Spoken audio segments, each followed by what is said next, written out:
Are you thinking of selling your home on your own without using a broker? If so, this video is for you.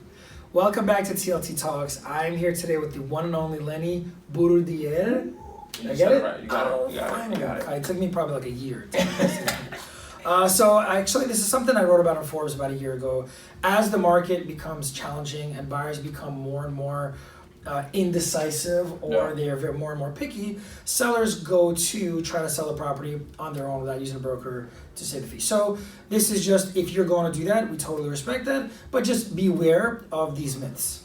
What do we got, Lenny? What are some of the biggest ones? I think the biggest myth to start off with is I'm going to save money by not working with a broker and not paying the 6%, which is the standard broker's fee. I think that's a huge myth when realistically, right, the buyer is going to go in there and start the negotiations under 6%, and then probably it can lead even under that, right? Exactly. So I think that's a huge one to start off. Yeah, it's going to be simple. It's going to be, okay, so the property's $1 million, right? Yeah. I'm a buyer. Because of Street Easy, because of Zillow, because of Acris, everything's so transparent these days. So I'm a buyer, I'm looking at $1 million property, I walk in, I'm interested legitimately. They're not using a broker, so let me just deduct the 60 grand of the broker's fee. So now I know the property's worth $940. So okay, cool. Now I'm thinking maybe I'll make an offer at $899, and it's not $100,000 below the asking price. It's only a little bit below the asking price less the broker's fee. Exactly. I couldn't agree more. What else we got? So the next one, I think it's another big one that we see commonly happening in the market right now is I'm not gonna work with a broker, but I'm willing to pay the 3% to the buyer side. Right.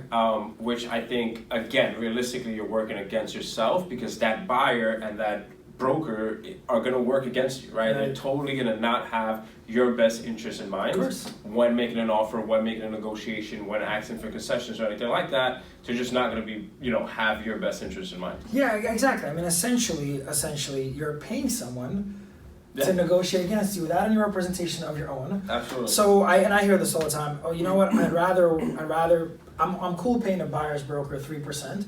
I'd rather be able to engage 10 different brokers that are all going to bring buyers, when in reality, no one's actually going to give it the amount of energy it deserves. 100%. All of them are going to be negotiated against you. And for just 3% more, you can have proper representation, photography included, virtual staging included, pulse included, reach included, full-time showing schedule included. That pulls us to the next point, which is the next myth of just saying, I'll do all the showings, I'll do all the work. Yeah. When realistically, and especially in a market like today, if it was a couple of years back, you could just list it and it'll fly off the shelf, right? That's right. But right now in this market, it takes a lot more follow-up, it takes a lot more emails, it takes a lot more phone calls, that kind of stuff to actually get a property sold. Right. And that's the real meat in all the work that goes in. And a lot of buyers right now are thinking, I'll list it and it'll sell. When realistically, that's just not going to happen. This is not the market. Yeah, I got it. I'll do it myself. I'll just do Sunday open houses.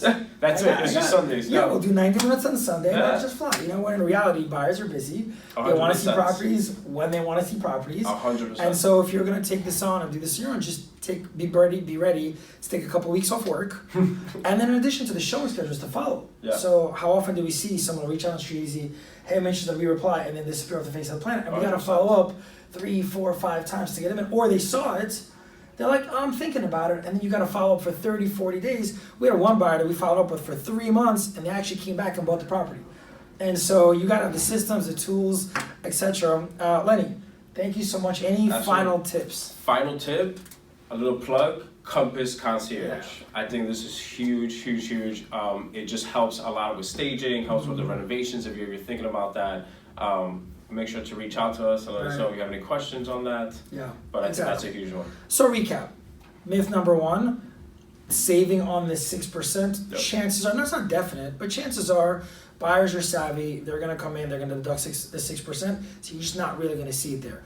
Myth number 2 is that I'll just pay the buyer's brokers. It's true, you can, but then you're paying people to negotiate against you, and you now have to pay for your own photography, pay for your own voice, the time, all that stuff you don't get, and you don't get proper representation, right? And then lastly is Compass Concierge, showing schedule, and follow-up.